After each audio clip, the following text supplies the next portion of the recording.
Hello students, welcome to global online platform.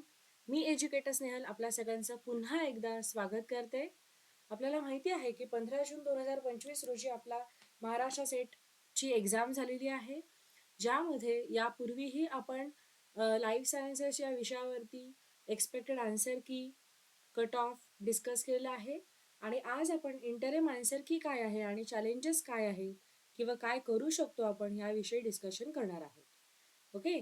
पण त्याआधी मी तुम्हाला सांगू इच्छिते की आपली महाराष्ट्र सेट लाईफ सायन्सेस 2026 ची नेक्स्ट इयरची बॅच ही सुरू होणार आहे लवकरच. यामध्ये कम्प्लीट 1 इयरचा हा कोर्स आहे, ज्यामध्ये म्हणजे अगदी एक्झाम होईस्तोवर आपली बॅच असणार आहे. असं नाही आहे की 1 इयर म्हणजे 1 इयर, ज्यामध्ये आपल्या बेसिक कन्सेप्ट क्लिअर केल्या जाणार आहेत. Daily live classes, recorded lectures, notes, MCQs आपल्याला प्रोव्हाइड केले जाणार आहे. याशिवाय वीकली टेस्ट घेतली जाणार आहे. ह्या टेस्टची फीस मात्र 8,000 इतकी आहे, ज्यामध्ये आपल्याला पेपर 1 सुद्धा फ्री असणार आहे. यामध्ये आपल्याला माहिती आहे की लाईफ सायन्सेस हा विषय खूप वास्ट आहे, खूप ब्रॉड, डिफरंट चॅप्टर्स याच्यामध्ये असतात, जसं की including animal physiology, plant physiology, which are nothing but of different disciplines, वेगळ्या डिसिप्लिन्स. जसं की तुम्ही MSc फक्त एकतर बॉटनी किंवा झुलॉजीमध्ये करतात, पण यामध्ये तुम्हाला सगळ्याच स्ट्रीम्सचा अभ्यास डिटेल्समध्ये करावा लागतो, तो आपला केला जाणार आहे. यासाठी तुम्हाला फक्त एक करायचं आहे, ते म्हणजे ग्लोबल ऑनलाईन ॲप हे तुम्हाला डाउनलोड करायचं आहे. याशिवाय हे नंबर्स जे इथे दिलेले आहेत त्यांना तुम्ही कॉन्टॅक्ट करू शकता. आता लाईफ सायन्सेस शिवाय आपल्याकडे अदर सुद्धा पेपर 2चे कोर्सेस आहेत, जसे की कॉमर्स असेल, management, computer science, political science, history, economics, Marathi, chemistry, English etcetera. Okay. So students, आज आपण जे स्टार्ट करत आहोत ते म्हणजे चॅलेंजेस डिस्कस करणं. ओके. सो त्याआधी मला तुम्हाला सांगायचं आहे की हे अशा प्रकारचं नोटिफिकेशन पब्लिश झालेलं आहे, ज्यामध्ये आपल्याला 26 जून रोजी हे पब्लिश झालेलं आहे. आणि चॅलेंजेस करण्यासाठीची जी लास्ट डेट आहे आपली, ती आहे 2 जुलै 2025 संध्याकाळी 6 वाजेपर्यंत. ओके. सो संध्याकाळी 6 वाजेपर्यंत तुम्ही तुमचे चॅलेंजेस जे असतील ते पुट करू शकता, आणि त्यासाठीची जी डिटेल्ड प्रोसेस आहे ती सुद्धा याच्यामध्ये दिलेली आहे. ठीक आहे. यानंतर आपण डिस्कस करूयात आपली आन्सर की. ओके. आन्सर की काय आहे, इंटेरिम आन्सर की, आणि आपण चॅलेंजेस काय करू शकतो हे आपण डिस्कशन करूयात. ओके. सो आपला फर्स्ट क्वेश्चन आहे आन्सर डी, सेकंड आहे बी, थर्डचा आन्सर आहे सायटोप्लाझम, आन्सर आहे सी. यानंतर फोर्थचा आहे आन्सर डी. फिफ्थ क्वेश्चनचा आहे answer D, B, that is desert hedgehog. सिक्सचा आहे बी अगेन. सेवनचं डी. एटचं A, that is sigmoidal kinetics. यानंतर आपला नाइन्थ जो क्वेश्चन आहे, ओके, याचा आन्सर प्रोव्हाइड केलं गेला आहे सी, पण समवॉट सिट्रेट सिंथेस आणि पायरुवेट डिहायड्रोजिनेस हे सुद्धा आय मीन की रेग्युलेटरी एन्झाईम आहे, ज्याच्याशिवाय citric acid cycle would not be even possible. So it is an ambiguity of this question because B and C again resembles each other. 10th आहे C. 11th आहे B answer. 12th आहे B. 13th आहे C, that is adaptability. 14th आहे C. 15th आहे B answer. 16th आहे D. 17A. 18C, that is synovial. 19D, that is tuatera. 20 beta galactosidase D. 21B. 22B. 23C. and as per the SPPU interim answer की 24 आहे C. but what I feel is की B and C they resembles each other because the question is asking us की the division type where cytoplasm around the periphery of cell due to presence of centrally located large amount of yolk. Okay, असा तो question आहे. आणि यामध्ये superficial cleavage is nothing but a subtype of meroblastic cleavage. So this little bit resembles each other. So both should be the answer. 25 आहे D. 26 A pi helix. 27 A. 28 A. 29 B. 30 C. 31 B. 32 जे आहे ते आहे हिपारन sulphate. हा एक हिपारन sulphate प्रोटिओग्लायकन्स जे आहेत ते हिपारन सल्फेट चेन कंटेन करतात, त्याच्यामुळे हा एक क्रुशियल असू शकतो ॲज पर द आन्सर की 33 जे आहे. ओके, सो याचा आन्सर आहे which has been provided by the SPPU is option B, that is UMU B. But what should be correct is UMU MUD. Am sorry. Why? Because UMED जो आहे ना हा directly SOS repair मेकॅनिझममध्ये involved नाही आहे. Okay, all other options are directly involved in the SOS repair mechanism, but option D, that is UMUD, is not directly involved. The thing is, this UMUD, it encodes for UMUD protein आणि ज्याचा पुढे क्लिव्हेज केला जातं. Okay, it is being cleaved by activated rec A and which will form UMUD prime, let you see, and which is a component of DNA polymerase 5, which is involved in translation synthesis during SOS repair. आता 34 याचा आहे option बी. So 35 आहे D.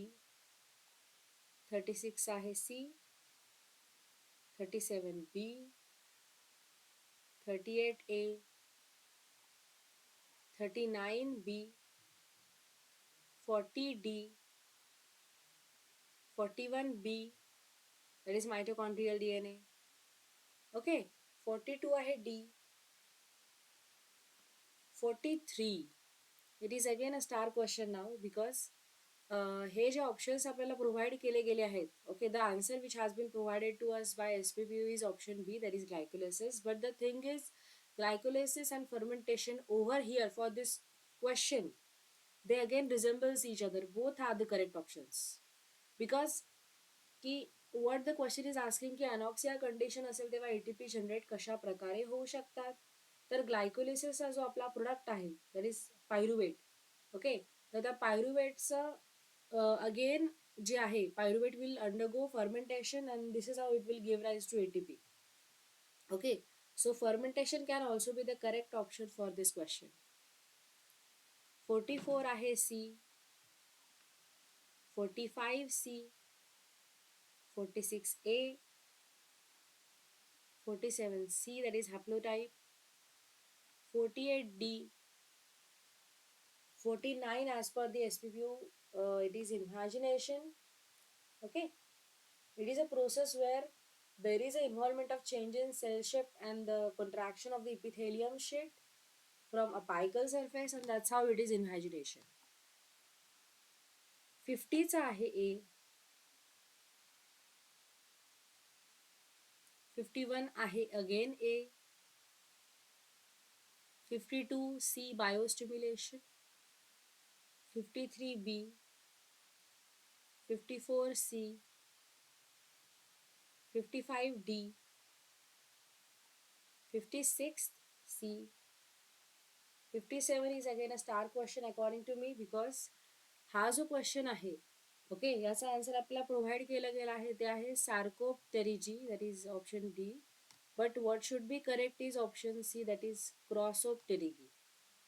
याचं reason असं आहे की this crossopterygii is nothing but also known as lobefin fish, which is a subclass of bony fishes and which is characterized by pair fins that are fleshy, supported by a central skeletal element and which resembles the limbs. So that's how C should be the correct option, that is Crossopterygi.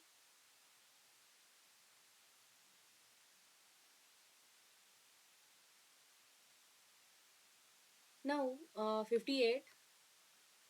So 58 आहे A, 59 C, 60 आहे B,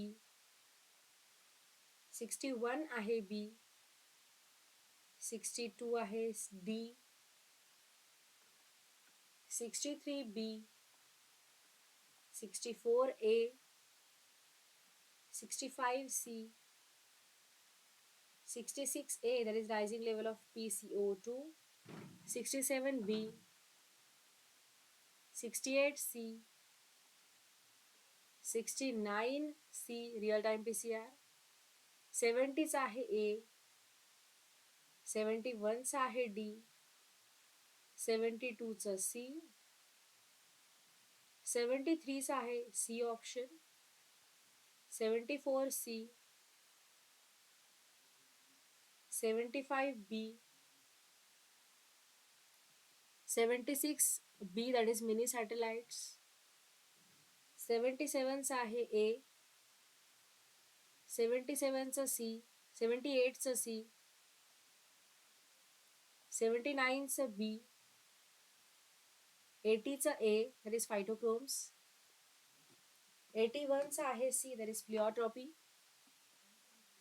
82 चा आहे this is star question as per me because this 82 चं जे answer आपल्याला provide केले गेले आहे ते आहे ESR spectroscopy, but what should be correct is NMR spectroscopy. If you see the difference between these two things,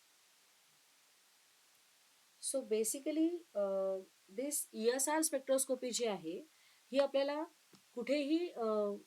कुठलेही molecules which are with unpaired electrons हे आपण या ठिकाणी स्टडी करू शकतो. याशिवाय आपण लिपिडची मोशन मेम्ब्रेनमध्ये कशा प्रकारे होते हेही इथे स्टडी करू शकतो जस्ट बाय लेबलिंग देम.